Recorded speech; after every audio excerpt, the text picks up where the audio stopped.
It's no surprise that Thomas' engine is a known popular icon among children and fans all around. In the iOS book, Audrey made it clear that Thomas was an LBSCR E2 tank engine who arrived on Sodor in 1915, was written lost in war, and was sold to the Northwestern Railway for a nominal sum. From there, the rest is history. Now, interestingly, Audrey never stated what kind of E2 Thomas is, considering the E2s were built between 1913 to 1916.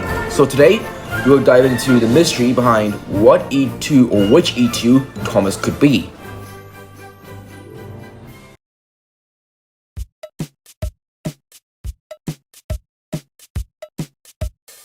Right here is the whole batch of E2s. This is what we'll be guessing of which E2 Thomas could be on this list. So let's begin.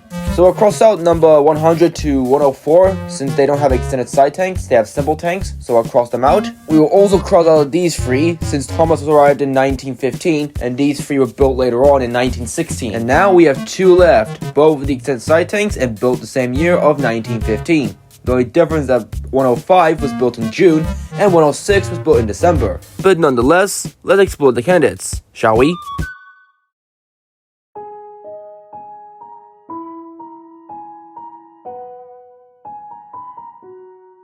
LBSCR number 105 and 106 were built and entered service in 1915. 105 was built in June, while 106 was built in September of the same year. They, along with the fellow non-extended side tank E2s, were mainly used for heavy shunting and short-distance freight work around London and in the South Coast. Despite having extended side tanks, compared to LBSCR no 100 to 104, they too suffer from their tanks still being small and insufficient coal capacity due to their bunkers being small as well. 105 and 106, as well as the rest of the E2 brethren, had a hard time coping with day-to-day situations of being shunters.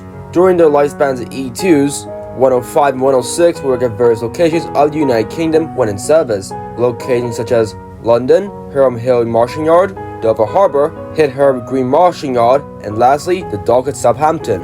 Between 1961 to 1963, the E2s were being withdrawn and scrapped, being replaced by British Railway Class 07 diesel shunters.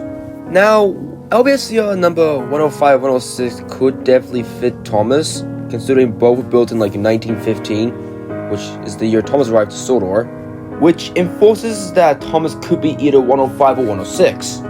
However, I have another candidate that might prove otherwise, and it's something that I want to share with all of you.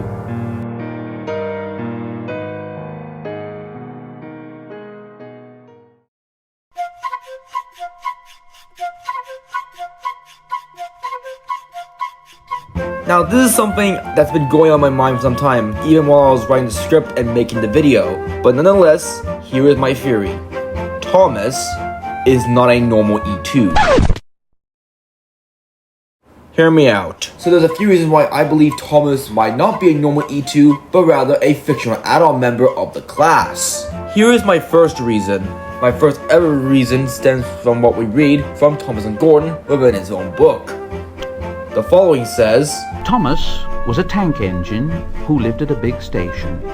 He had 6 small wheels, a short stumpy funnel, a short stumpy boiler, and a short stumpy dome.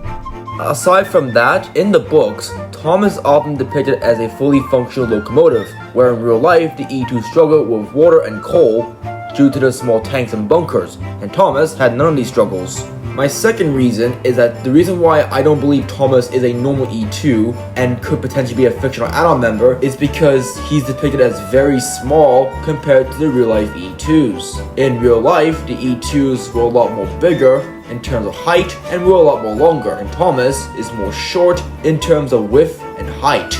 And despite what you want to say about the illustrations, Audrey would go as far as to write a story where Thomas damaged his front after crashing into Station Mouse's house, and when he returned, he has a flat running board that matches his back running board.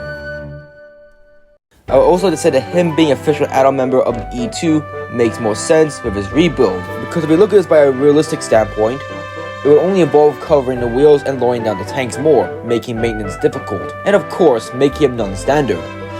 Now you're probably thinking, Scorch, if they made Thomas a successful version of the E2, wouldn't they continue production of them? I would say no to that, because despite the illustration being inaccurate, if you look at the back end of Thomas, you can see that his front and back end of the running board don't match, which might have been the final straw for the LBSCR, which is what led them to sell Thomas quietly to the Northwestern. But hey, that's just my theory.